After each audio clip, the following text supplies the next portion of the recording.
میں ایک واقعہ سنایا نا، جس نے مجھے سنایا تو بس میں آنکھوں سے ضبط نہیں کر پا رہا تھا. حضرت مولانا طارق جمیل صاحب کا واقعہ ہے. ایک شخص آیا مجھ سے ملنے کے لیے، خواجہ سرا ہے. میں تو پہلی دفعہ زندگی میں کوئی خواجہ سرا مجھ سے ملا. میں سمجھا کہ پراپر آدمی، اتنی بڑی اس کی داڑھی اور رنگ ماشاءاللہ بڑی مردانہ وجہ. لیکن جب بات چیت کا انداز ہوتا ہے تھوڑا سا، وہ ایٹیٹیوڈ سے اندازہ ہو گیا کہ یہ مکمل مرد نہیں ہے. تو اس نے مجھے خود بتا دیا میں خواجہ سرا ہوں. میں نے کہا بھائی ہم سے ملنے کے لیے کیسے آیا آپ، اتنی بڑی داڑھی آپ کی. اس نے اپنا جو واقعہ سنایا نا، میں 3 دفعہ وہ واقعہ سناتے ہوئے رویا ہوں. اور جب وہ سنا رہا تھا اس وقت میرے آنکھوں سے آنسو نکل رہے تھے. اس نے یہ ابھی بھی میرا بیان سنتا ہے. اس نے واقعہ سنایا کہ میں جب پیدا ہوا تھا نا تو میں خواجہ سرا تھا. گھر میں ایسا بچہ پیدا ہو جائے والدین کی طرف سے عزت نہیں ملتی. جب 10-12 سال کا ہوا تو نہ بھائی مجھے عزت دے رہا ہے اور نہ میرا والد مجھے عزت دے رہا ہے. میں بھائی کے ساتھ کہتا ہوں مجھے باہر لے کے جاؤ تو وہ کہتے ہیں لوگ میرا مذاق اڑائیں گے تمہیں دیکھ کے. ظاہر ہے اس کی حرکتیں تھوڑی زنانہ لڑکیوں والی حرکتیں ہوتی ہیں. اور والد بھی کہیں محفلوں میں نہیں لے کے جا رہے، ایک مذاق اڑایا جاتا ہے. کہنے ایک دفعہ میں کہیں گزر رہا تھا تو یہ جو ہوتے ہیں نا خواجہ سراؤں کی پوری ایک جماعت تھی. انہوں نے مجھے پہچان لیا، دیکھا اتنا اچھا. اس وقت نہ اس کی داڑھی، اور یعنی اس میں خواتین والی ہی علامتیں تھیں زیادہ.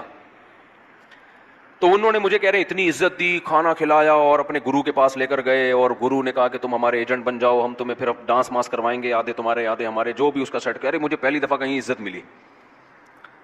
تو لیکن میرے ابا کو پتہ چل گیا تو ابا نے لا کے طبیعت سے کوڑ دیا، ٹھیک ہے نا، کہ دوبارہ ان میں نہیں بیٹھنا. ٹھیک ہے ہم نے توبہ کر لی بھائی، یہ برے لوگ ہیں، ڈانس ماس اچھی چیز نہیں ہے. ٹھیک ہے.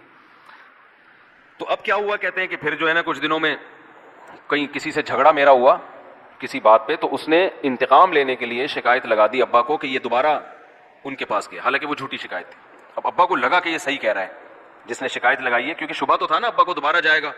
ابا نے پھر مارا. تو کہہ رہے ابھی میں بول رہا ہوں کہ میں نے یہ کام نہیں کیا، میں نہیں جا رہا ان کے پاس، میں نہ ناچ گانا سیکھ رہا ہوں، کچھ بھی نہیں. لیکن ابا نے اس کی باتوں میں آ کے انکوائری نہیں کی ہوگی پوری، وہ سمجھے ہوں گے کہ بھائی ایسا ہی ہے. تو ابا نے پھر کٹائی لگائی. تو اس کے دل میں منفی جذبات پیدا ہو گئے اور یہ گھر سے بھاگ گیا کہ بھائی مجھے ویسے تو عزت نہ یہاں مل رہی ہے اور میں اب ذلت برداشت بھی کر رہا ہوں تو بھی. کہہ رہے میں وہاں چلا گیا. تو جب میں وہاں گیا ہوں نا خواجہ سراؤں کے ہاں، تو وہی گرو اور ڈانس، اور پھر اس نے مشہور کچھ ایکٹروں کے نام بتائے جن کے ساتھ ہم ڈانس کرتے تھے. اور پیسے آنا شروع ہو گئے، آدھے گرو کی جیب میں آدھے ہماری، اور ہٹو بچوں. لیکن ظاہر ہے یہ کوئی عزت دار راستہ تو نہیں ہے نا. کہہ رہے ہیں کہیں سے تبلیغی جماعت میں حضرت مولانا طارق جمیل صاحب آ گئے. انہوں نے اجازت مانگی، ہمارے گرو کو پیغام بھیجا بھائی مجھے ایک دفعہ یہاں آ کے دعوت دینے دو. اس نے اجازت دے دی، آ جاؤ بھائی. بیان کیا، ان کو سمجھایا بھائی یہ زندگی نہیں ہے، اللہ کی سیروزے کے لیے بہرحال ترغیب دی. کہہ رہے ہیں میں تیار ہو گیا، باقی لوگ تیار نہیں ہوئے، میں تیار ہو گیا. کہہ رہے میں نے گرو سے اجازت لی. اس نے کہا جاؤ لگا لو سیروزہ. تو کہتا ہے کہ جب میں حضرت کے گھر پہ گیا ہوں نا تو حضرت پہلے سے دروازہ کھول کے ایسے انہوں نے دونوں بازو پھیلائے ہوئے تھے استقبال کے لیے، پہلے سے کھڑے ہوئے تھے علماء کے ساتھ.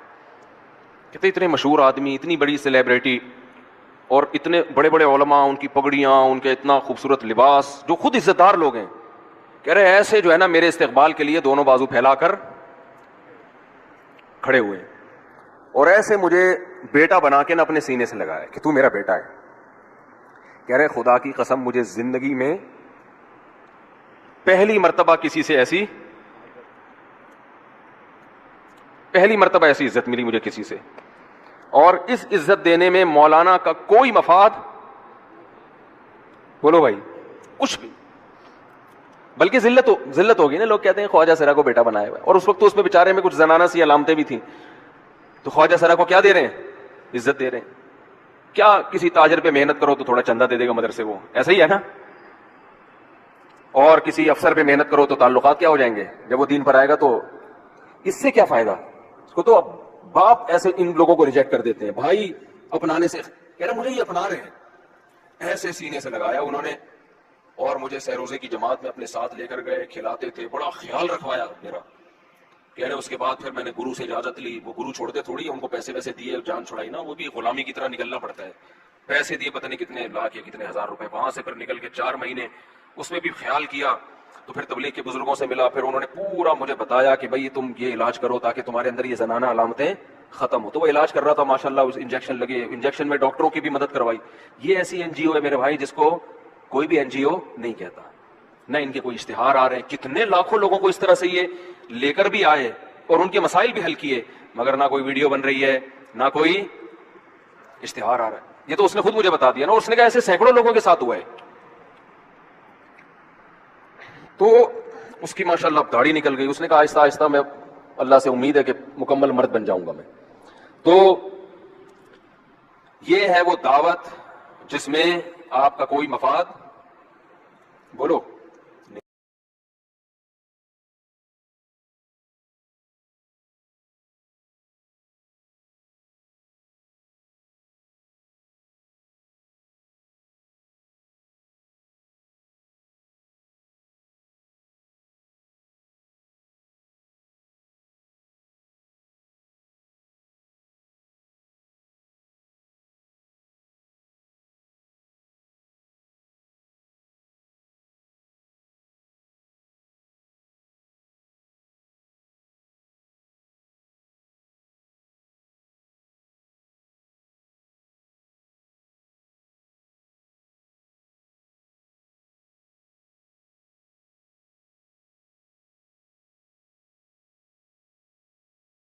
ah